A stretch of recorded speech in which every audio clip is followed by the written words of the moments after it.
This is the Under Segovia Show.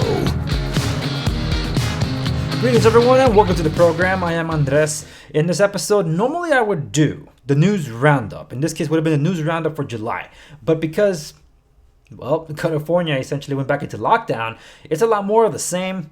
And you can cherry pick things here and there where things might have had some kind of movement in the real estate segment. California has its own industry anyway, and it's the one I care about the most because it's the area that I service, Southern California primarily. But I thought a lot about it, which is why I'm shifting the tone. And for now, I have to basically temporarily suspend the whole news roundup kind of thing. But I am going to do what is called the In Case You Missed It. So I'll be referencing some episodes that I actually have done that you might have missed, and also some articles or newsworthy items that have happened both locally and nationally that could affect you. And I want to dive into just a few of those because I only have a handful of those this time, just in interest of time, because you might hear some background noise, and that's something that's way out of my control purview. I can't tell you how many times I tried recording this, only to have things to be interrupted. So hopefully I don't have to do massive editing on this episode or recording attempt number 5 or whatever it is now. So I want to get started with what originally caught my attention, which was from the Wall Street Journal, because they had an article out regarding the eviction looming for millions of Americans who can't afford rent. That was in reference to a federal eviction moratorium, which was set to expire July 24th. And as of this recording, it's expired. And there's a concern that 28 million tenants that couldn't pay the rent are facing eviction. Now, to clarify certain things, there's an eviction moratorium also at the state level and in some cases at the local level. So it's like the minimum wage. The federal government sets a foundation for things, and the state can make it stricter, and the local areas can make it even stricter than that. So in the case of those that are concerned that California tenants are going to be put out for those that have not been able to pay the rent, that's not exactly accurate because the eviction moratoriums far exceed what the federal levels are. So those are two very separate things, and I think it's being conflated in the news to kind of push fear-mongering into play. But I think CNBC had a more balanced approach to things in regards to landlords being encouraged to think collectively, as 28 million people are facing possible eviction. So for those places where there are no more protections and they were only relying on the federal level and they would face this, the landlords will have to ask themselves, is it worthwhile for them to go through the eviction process and risk their unit being torn up by a disgruntled tenant? Or is it fair that it was not the fault of the individual that couldn't pay to pay back? Why not work with them? Because odds are they're not the only ones that will be affected. So, a lot of different things can happen, and I do implore also landlords to take into consideration the situation that they find themselves in should those tenants prove that they have been affected by the current crisis that we're facing.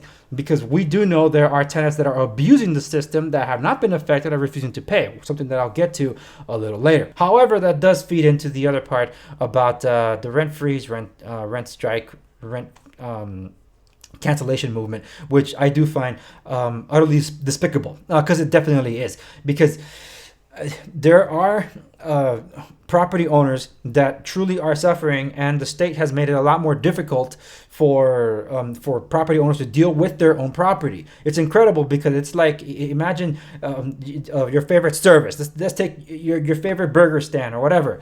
Imagine telling that burger stand that they gotta maintain their doors open, they gotta keep paying their employees, they gotta keep paying the insurance, they gotta keep paying the utilities, but they can't charge the clients for the burgers. So then where does the revenue come from?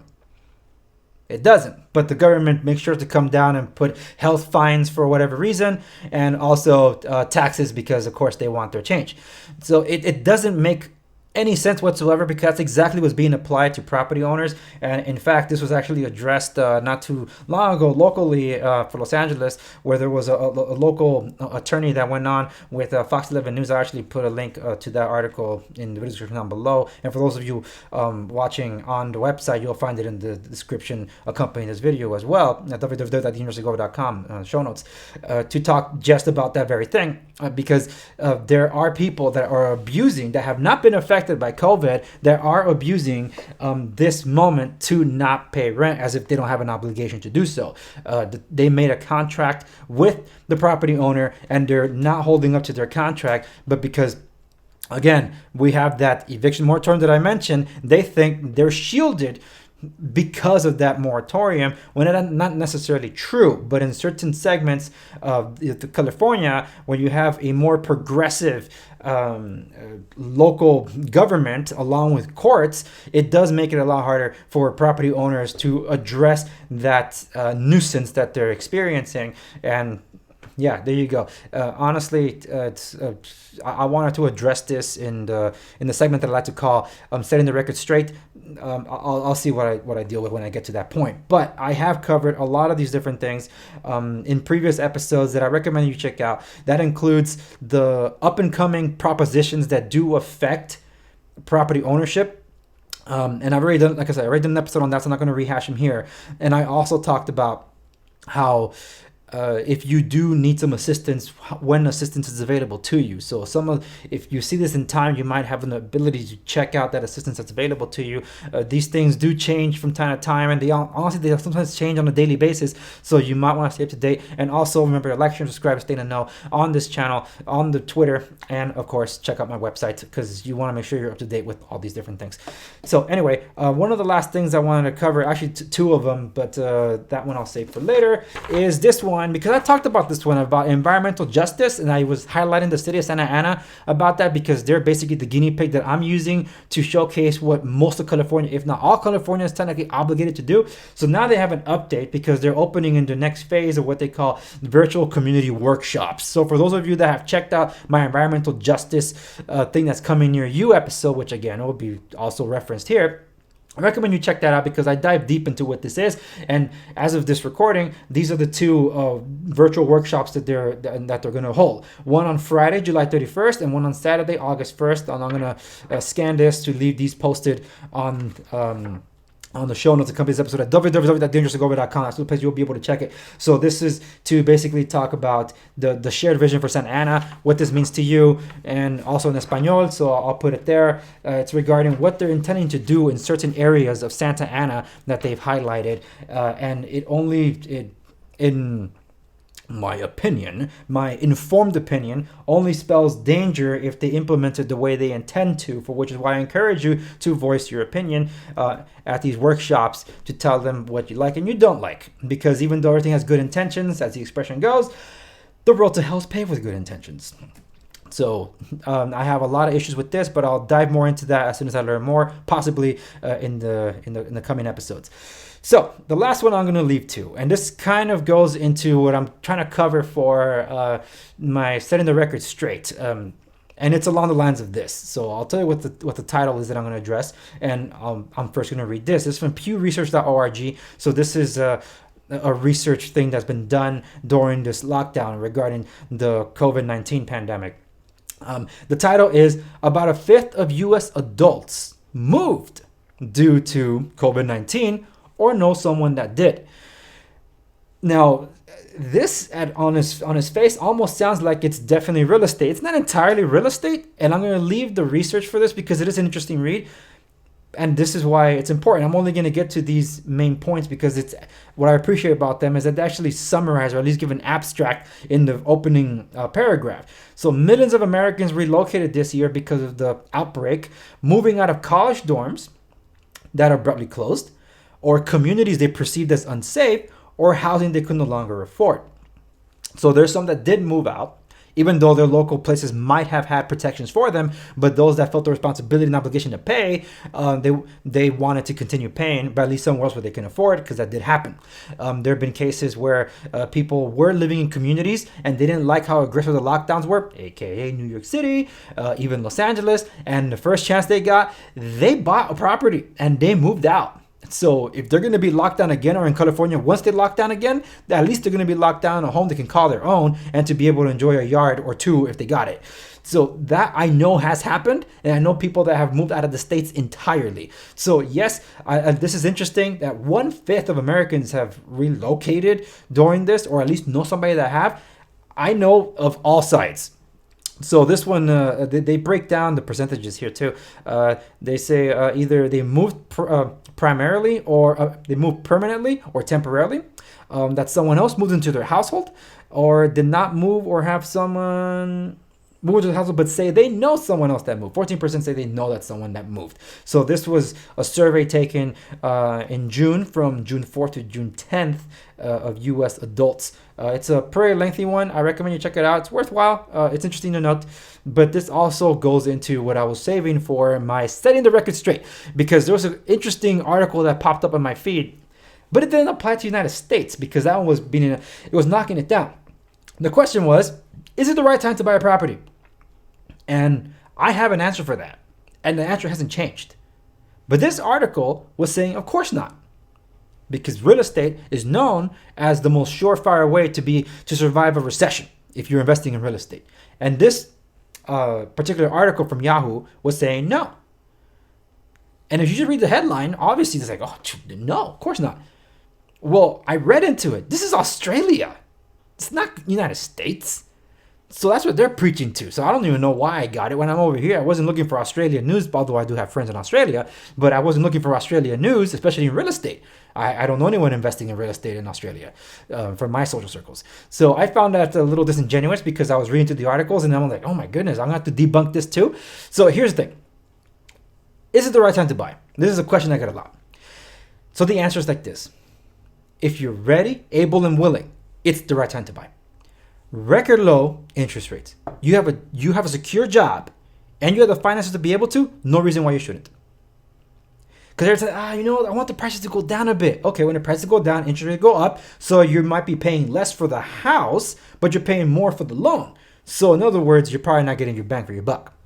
You're looking for that equilibrium that never really happens. And the thing is, I know people that decided not to buy when the prices were higher and the interest rates were at a record low for its time, and waited for the price to go down, and it's been 30 years and they still haven't purchased a property, which leads me to reason that they never really intended to buy in the first place. So if you have that mindset, you're going to be in a perpetual moment of not really knowing. So just like when this was selling, and just like also with buying, it's on a case-by-case basis.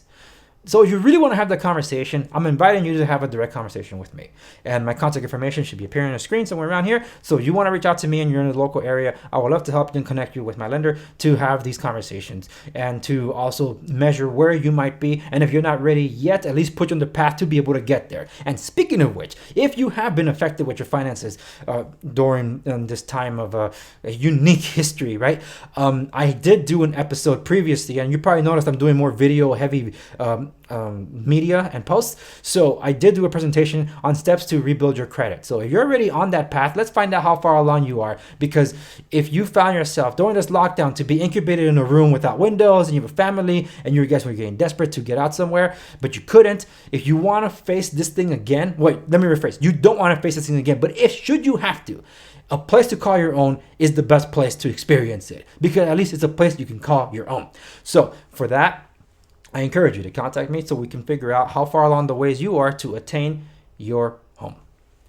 Because your freedoms begin with your property rights, and they continue to be under assault every single day. And in California, the battle is getting worse, and you need to be aware of it. So whether you're a tenant or a property owner, we should all be aligned in the same way, because you cannot enjoy any of your rights without property rights. Property rights don't necessarily mean land itself too. Let's talk about things that you can call your own. Because if you had nothing, imagine leasing everything. You have nothing to your name. That's terrible. And if the politicians in California get their way, and if certain activist groups in California get their way, that might actually happen. Let's all unite and hope that doesn't happen. That was actually the theme of what I was going to talk about for setting the record straight, but it kind of ties in nicely to everything that I've been talking about. So you want to find out how far along you are to get to your dreams of being a property owner? Let's have that conversation. My information should be on the screen. And if not, just go to my website down below. I'll leave my real estate resources down there too. And to learn more about what I mean about your property rights being under attack, I have left a link to that episode there, and it should actually be appearing in a bubble somewhere here as I wrap these things up, because I have talked about it in an episode called Your Property Rights Are Under Attack from All Sides. So that's it for this episode. I don't want to dive into any more of that. Remember to like, share, subscribe, stay in and know. Instagram is somewhere where it's like behind the scenes stuff for myself. So it's not really a place where I advertise a lot of different things, but you'd like to get to know me a little better, by all means, check out my Instagram. Twitter has been a little different, especially since it's a cesspool of just awful people, unfortunately. But there's also some goodness there too. So I'm there as long as I can. And so while I'm still there, you can find me. But as always, go to my website, like and follow the page on Facebook to stay up to date with all the updates as well. And that's it for this episode.